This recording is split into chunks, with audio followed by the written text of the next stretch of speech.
pretty much everything you need to know about taming and using a Magmasaur in ARK Survival Evolved.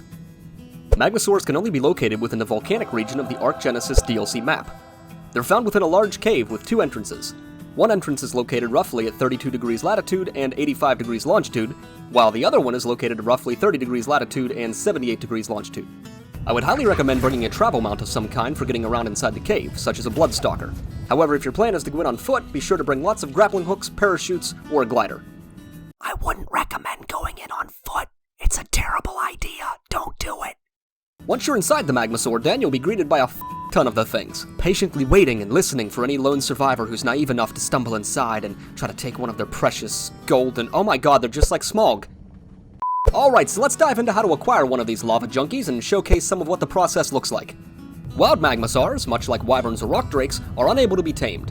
Instead, an egg must be stolen from a nest within inside the Magmasaur den and then hatched to acquire a baby. The level of the egg is based off the level of the parent who laid it, so if you see a high-level Magmasaur wandering around, there may also be a high-level egg waiting for you.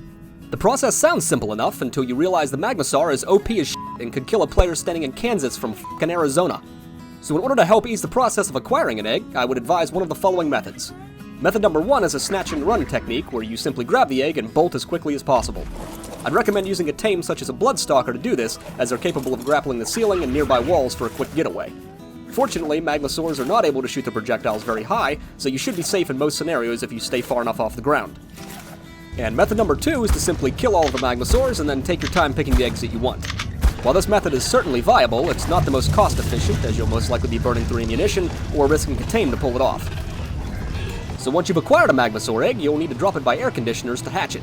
Between 9 to 10 air conditioners seems to be the ticket to properly condition the egg so that it incubates. Once the Magmasaur is hatched, you'll need to claim it and turn off wandering like any other small dependable creature. Magmasaur babies can only be raised by eating ambergris, a resource that is found only within the lunar biome from the spiked rock nodes, or produced passively by a tamed Astrocetus.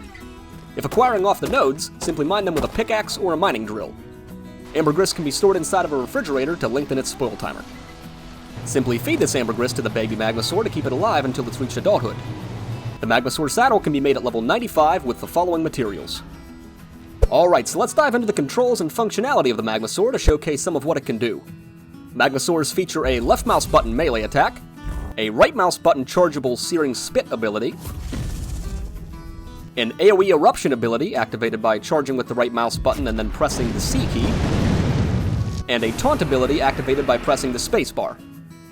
Magmasaurs are naturally immune to lava, and the saddle that must be used to ride them will protect the player from any lava damage that they might otherwise sustain. Due to their molten nature, Magmasaurs will actually become weaker when submerged in water, if it's raining outside, or if it's in a cold environment.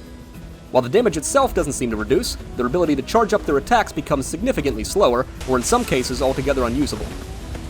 Magmasaurs are capable of dealing devastating damage to enemy structures, obliterating wood and stone instantly, and dealing significant damage to metal structures. It can even damage tech structures with its searing spit, however the damage seems to be minimal at best. Please keep in mind that the Magmasaur is capable of damaging your own tribe's structures and allied structures, so be careful of friendly fire. Magmasaurs feature the ability to smelt items that are placed within its inventory, just like the Phoenix from Scorched Earth. This is enabled via the Enable Smelting option of their radio menu. Magmasaurs have an affinity for carrying metal, metal ingots, and ambergris, reducing the weight of these resources by 75% and 50% respectively. Magmasaurs have a high efficiency rate of gathering stone and metal, however are capable of gathering many other resources as well. So with all of this in mind, what is the main purpose of the Magmasaur? Aside from making me fight the urge to hilariously name it something like Hot Pocket or Hot Dino 69. Well, while the Magmasaur can hold its own in many departments, their base damage can still be significantly outshined by other creatures, and their slow movement speed and horrendous ability to turn makes them rather cumbersome to operate. With this in mind, I consider the Magmasaur to be best utilized as either a utility mount or a support mount. As a utility mount, you'll want to invest most of its points into weight and damage. Their affinity for gathering resources and being able to smelt them on the go makes the Magmasaur incredibly useful for farming runs.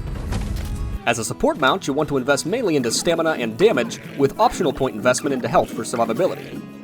Due to the Magmasaur's ability to destroy enemy structures, they can be incredibly useful for raiding or quickly taking out enemy fobs. Best of all, you will save countless resources by using the Magmasaur instead of explosives when taking out a base. Because the Magmasaur's searing spit is targetable by enemy turrets, they can act as a makeshift turret soaker that can stay at range and never risk taking damage, with the added benefit of having the potential to damage the enemy structure in the process. Turrets set to players only will still need to be soaked in another fashion, however.